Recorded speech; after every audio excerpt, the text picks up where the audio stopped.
তুরস্কের মতো ভূমিকম্প বাংলাদেশে হলে কি হবে?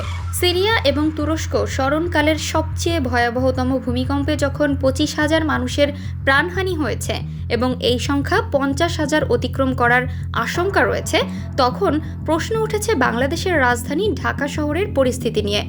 আপনি যদি আমাদের চ্যানেলে নতুন হয়ে থাকেন তাহলে কুইক টিভি চ্যানেলটি সাবস্ক্রাইব করে পাশে থাকুন এবং আপনার মূল্যবান মন্তব্যটি জানিয়ে যান।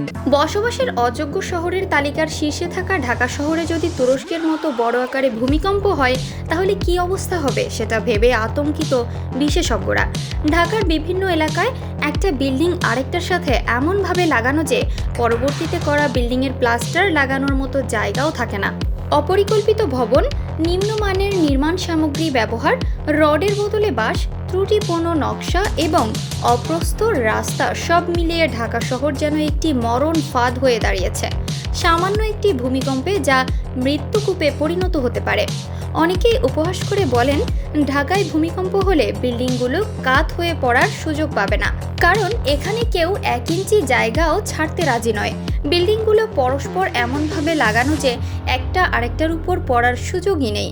তবে কাত হতে না পারলেও বড় আকারের ভূমিকম্প হলে বিল্ডিংয়ের ফ্লোরগুলো একটা আরেকটার উপর ভাঁজ হয়ে পড়ে যাবে।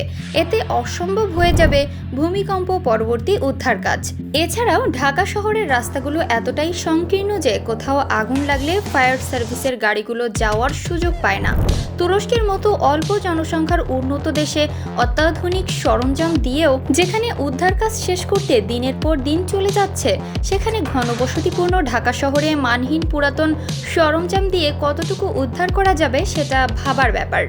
ঢাকায় যদি বড় ধরনের ভূমিকম্প হয়, এ ধরনের বিভিন্ন কারণে উদ্ধার কাজে বেশ বিলম্ব এবং বেগ পেতে হবে উদ্ধারকারীদের।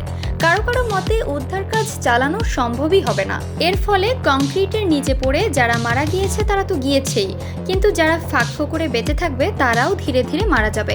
এরপর সেখান থেকে মরা লাশের গন্ধে ভারী হয়ে উঠবে ঢাকার আকাশ বাতাস। দুঃখজনক হলেও বিষয়টির সত্যতা স্বীকার করে সাংবাদিক সম্মেলনে বক্তব্য দিয়েছেন ফায়ার সার্ভিসের মহাপরিচালক।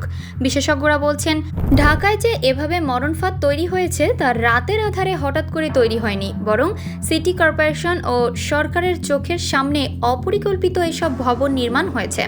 এসব ক্ষেত্রে কঠিন ব্যবস্থা নেওয়া তো দূরের কথা, বরং ঘুষ খেয়ে ছাড়পত্র দিয়েছে এক শ্রেণীর সরকারি কর্মকর্তা। অপরিকল্পিত উঁচু ভবন, বৈদ্যুতিক তার এবং মাটির নিচে উল্টাপাল্টা গ্যাসের স্টোরেজ ইত্যাদি মিলিয়ে ঢাকা এখন অ্যাটম বোমের চেয়েও বিপজ্জনক।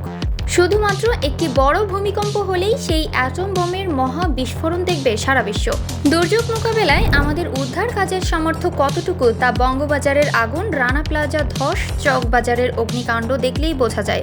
তবুও আমরা সতর্ক না হয়ে জীবিকার তাগিদে ঢাকা শহরেই গড়ে তুলেছি নিজের আবাস, যাকে অনেক আগেই পরিত্যক্ত নগরী হিসেবে ঘোষণা করা হয়েছে।